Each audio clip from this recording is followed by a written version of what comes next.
Hello friends, welcome to my channel. তো দেখো, আজকে আমরা রান্না করবো এঁচোড় চিংড়ি। যারা হস্টেল বা মেসে থাকো কিন্তু বাড়ির খাবার খুব মিস করো, তারা খুব সহজেই এই রেসিপিটা করতে পারবে। তো দেখো, আমরা এঁচোড়টা প্রথমে কেটে নিচ্ছি চাকু দিয়ে। বটি দিয়ে কাটলে বেশি ভালো হয়, কিন্তু আমাদের যেহেতু বটি নেই তাই আমরা চাকু দিয়েই এঁচোড়টা কাটছি।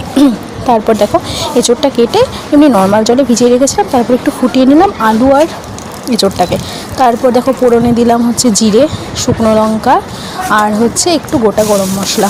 তারপর টমেটো, পেঁয়াজ, রসুন এগুলোর পেস্ট দিয়ে দিলাম।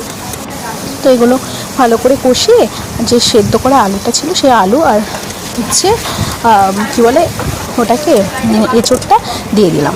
তো এবার দেখো, ভালো করে কষানো হলো। তারপর এর মধ্যে আমরা অ্যাড করলাম পরিমাণ মতো হলুদ, একটু গোটা গুঁড়ো গরম মশলা, লবণ, এবং তারপর দেখো জল দিয়ে নেড়ে নিলাম। এবার দেখো ফুটছে আর কত সুন্দর একটা কালার চলে এসছে। দেখো